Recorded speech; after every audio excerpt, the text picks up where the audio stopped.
way I would need my congregation mic to go through the sound system and then back through the speakers, because I don't want to amplify a live condenser microphone hanging in the sanctuary. But I do want to make sure they go out and feed my recording.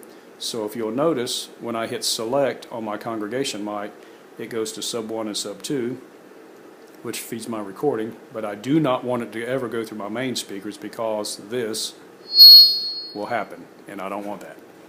And neither does anybody else. Okay, excuse me, running up the mixer, let's use, for example, well, let's stay, I've got music playing here, I believe. Let's unmute the stage CD. This is currently a CD player that's located by the choir director so that they can do rehearse without having to come back here to this CD player. She has a remote control, and we have it plugged into an input on the stage. So I'm going to use this, which is in channel 7. On the CD player on stage, it says mixer 7, mixer channel 7.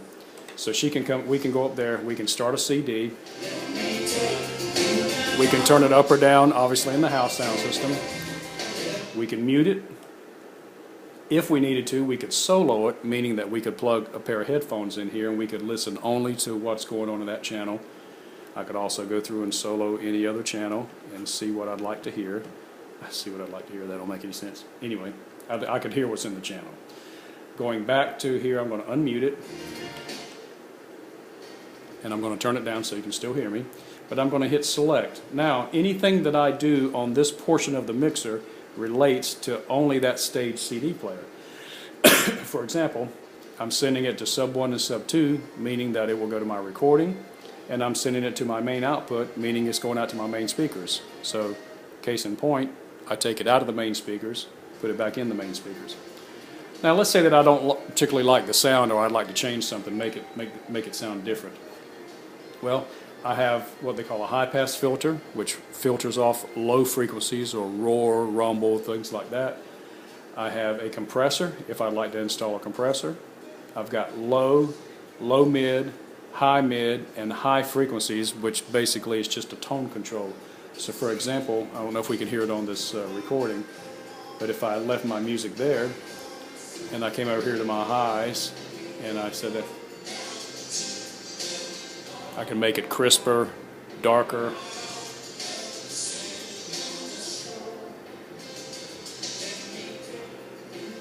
Now, I don't necessarily even have to have any equalizer on it.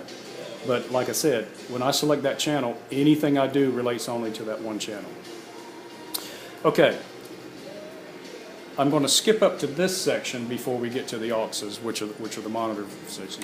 If I've got channels 1 through 16, if I look at the top of my mixer, I have channels 1 through 16, obviously. At the very top of the mixer is called the gain input.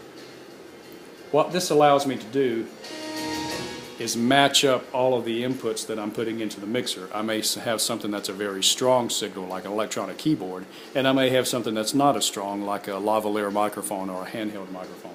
So what these gain controls do is it becomes a master volume for anything that I do related to that channel.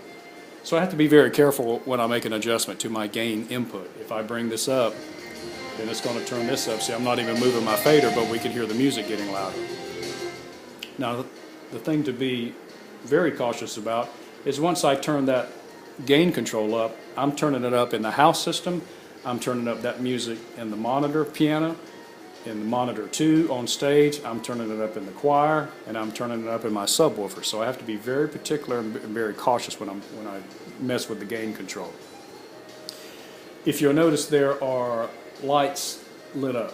These are called 48 volt phantom power. We don't need it on channels 1 and 2 because it's a music playback source too. But the pulpit mic, the choir microphone, and the congregation mic are what we call condenser microphones. Condenser microphones require 48 volt phantom power, which is pretty much just an electrical charge that ignites the microphone in order to pick up real well. Those are the type of microphones that pick up great at a distance, the lectern, pulpit, choir, stuff like that. So therefore, 48 volt has to be, it can be turned on each individual channel, but they always have to be turned on for the pulpit mic, the choir mic, and the congregation mic. If someone just took a regular old Shure microphone with a cable and plugged it in on the stage, not required. All right, let's talk about the monitor system. That's usually the most confusing. The monitor systems are set up, like I said, piano, monitor 2, which is our stage, choir, and subwoofers. Let's go back to our music, for example. First of all, I'm going to unmute the monitors on stage. Make sure everything's live. This is a master volume for monitor 1. That's a master volume for monitor 2. This is a master volume for the choir. And this is a master volume for our subwoofers. Let's go to this music source. I'd like to turn this music up so the congregation could hear it if someone's going to sing with a pre-recorded tape. But if I'm going to stand on stage with a wireless microphone, if I don't have some type of a monitor speaker feeding back to me, then I can't usually hear anything except for what's coming out of the speakers that are in front of me and facing forward. So, for example, I want to take this channel, stage CD, and I would like to send it to my piano monitor. All right, what I'm going to do is I'm going to come over here and I'm going to, anything that I want to change, I have to hit select. So I hit select, which means any adjustment I'm doing will be to the piano monitor. I hit mix, and when I hit mix, it tells me how much of each channel is going to the piano monitor. So looking at this graph, I can tell that my piano monitor has this much of my music playback here, this much of my music playback here. My pulpit microphone, it has a little bit of that. It also has a bit of stage input number 2. It also has a little bit of lavalier number 1, and it also has a little bit of lavalier number 2. So this gives me a visual readout of what's going exclusively to the piano monitor 1. My music is being played in channel 7. So I'm going to turn this down to where we can't hear it in the congregation, and I'm going to say I would love for some of this music coming in on channel 7 to play through the piano monitor. So that control is right here. These controls become universal for a variety of things. Don't just think that that's what it's labeled as. So now I want to take my music being played, and you can hear it. There's a tiny little hotspot monitor there by the piano, so that's, you can barely hear it, but that's actually really loud right in front of the piano. Okay? So I can turn this music up only in the piano monitor. Let's move over to the monitor 2, which are the stage monitors, obviously on stage. When I hit select for monitor 2 and mix for pan, it tells me that I have a little bit of the pre-recorded tape going through, a little bit of the pulpit mic, and I have a little bit of the lavalier going to the monitor 2. Not much of anything really. Let's go to my choir. Let's say my choir is going to sing with a pre-recorded tape. I hit select for my choir and I hit mix, and now it's telling me that my choir speakers are hearing a lot of the pre-recorded tape, a little bit of the pulpit,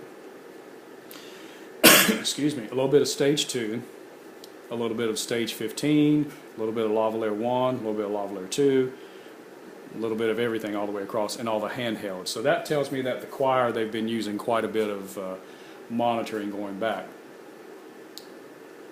In the same sequence, if I wanted to listen to this music back into the choir, then I would hit select and mix, which I already had that going, and I would go to channel 7 on my mixer, which is my music that's being played now.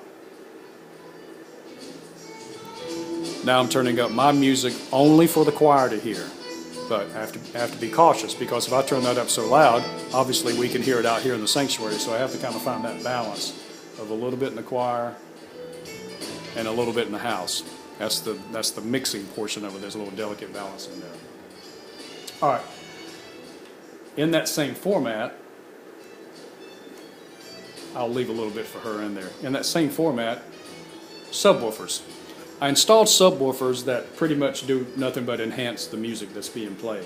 So when I hit select and mix for my subwoofers, there's a little bit of the stage CD going to it, and there's a little bit of the house music being played. So I'm going to mute my stage CD.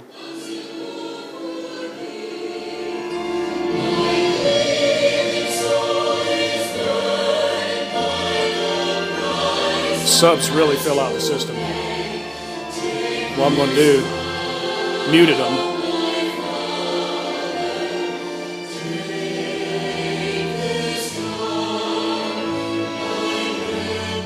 Okay, now going back to my stage CD,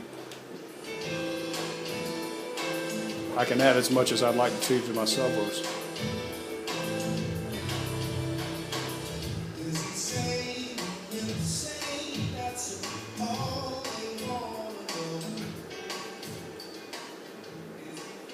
All right, so to recap, piano monitor, monitor 2, choir monitor, and subwoofers.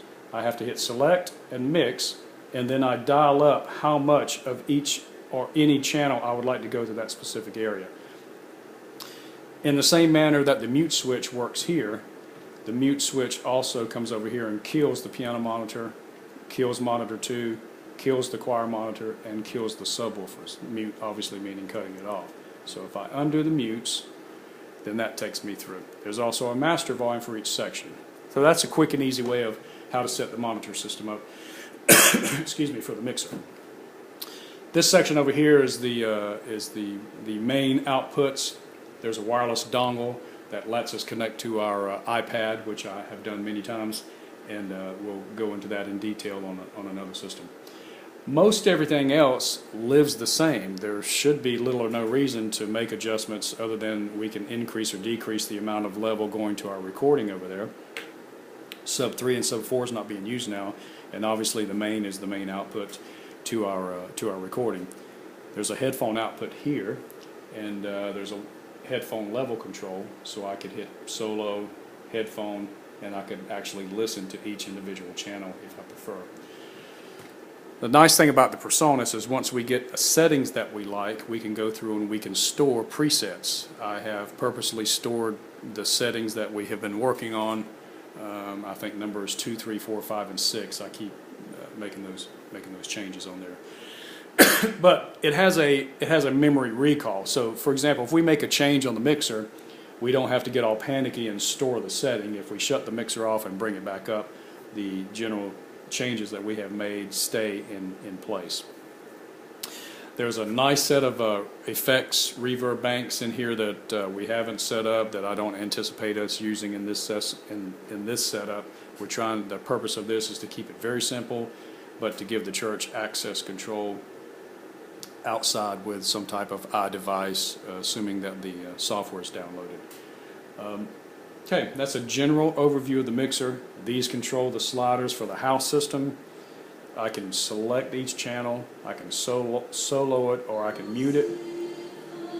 I can assign it to different places. Right now they're all assigned to my recording.